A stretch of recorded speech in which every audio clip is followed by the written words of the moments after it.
Assalamualaikum warahmatullahi wabarakatuh. Perkenalkan, saya Indah Permatasari dari semester 2C. Di sini saya akan mereview materi hasil rangkuman dari bab 1 sampai bab 3 yang telah disampaikan oleh Profesor Dr. Hajah Heni Nuraini SMH dan asisten dosen Dr. Emrendi Aridayandi SMH. Yang bab pertama mengenai pengertian hukum pidana. Salah satu cabang ilmu hukum yang berisi larangan yang melanggar akan diberikan sanksi, yang sanksinya akan lebih tajam dibanding sanksi yang lainnya. Ada pula fungsi hukum pidana. Fungsi hukum pidana dibagi menjadi dua bagian, yaitu ada fungsi umum dan fungsi khusus. Fungsi umum sendiri mengatur hidup masyarakat atau penyelenggaraan tata dalam masyarakat. Dan fungsi khusus yaitu melindungi kepentingan hukum terhadap perbuatan yang memperkosanya dengan memperbaiki sanksi dan sifatnya lebih tajam dibandingkan dengan sanksi dari cabang hukum yang lainnya atau preventif atau mencegah.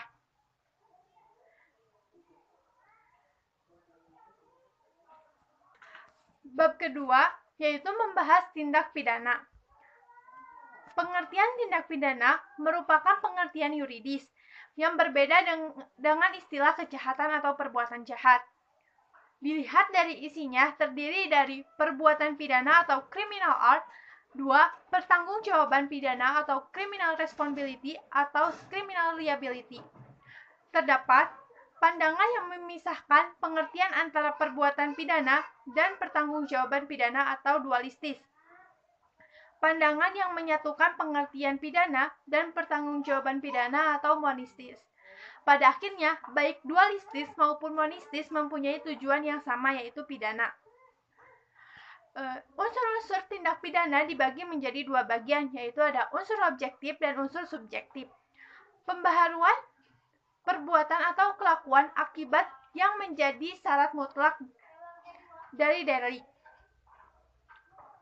Unsur melawan hukum, unsur lain yang menentukan sifat tindak pidana.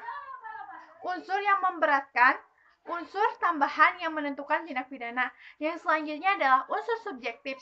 Unsur subjektif terdiri dari kesengajaan, kealpaan, niat, maksud dengan rencana terlebih dahulu, dan perasaan takut. Dan selanjutnya, bab 3 membahas tentang pembaharuan hukum pidana di Indonesia. Sejarah berlakunya KUHP di Indonesia berasal dari WPS Belanda melalui pasal 75 RR Jumto pasal 131 IS sejak 1 Januari 1918 berubah menjadi WPSNI. Selanjutnya melalui Undang-Undang Nomor 1 Tahun 1946 WPSNI berubah menjadi KUHP. Adapun alasan diadakan pembaharuan KUHP, yang pertama adalah alasan politis, alasan sosiologis, alasan praktis, dan alasan adaptif. Dan cara-cara melakukan pembaharuan KUHP yang pertama adalah kriminalisasi, dekriminalisasi, rekriminalisasi, depenalisasi, dan mitigering. Adapun metode pembaharuan KUHP, yang pertama ada evolusi, yang kedua ada kompromis, yang ketiga ada global. Yang terakhir ada periodisasi pembaharuan KUHP. Secara kronologis, perubahan dan penambahan dengan pembaharuan undang-undang hukum pidana telah dilakukan terhadap beberapa peraturan atau undang-undang. Di antaranya, Undang-Undang Nomor 1 Tahun 1946 tentang peraturan hukum pidana. Yang kedua, Undang-Undang Nomor 20 Tahun 1946 tentang hukuman tutupan, Undang-Undang Nomor 7 Tahun 1955 tentang pengusutan, penuntutan, dan peradilan tindak pidana ekonomi. Undang-Undang Nomor 1 Tahun 1960 tentang perubahan KUHP, Undang-Undang Nomor 7 Tahun 1974 tentang penertiban perjudian.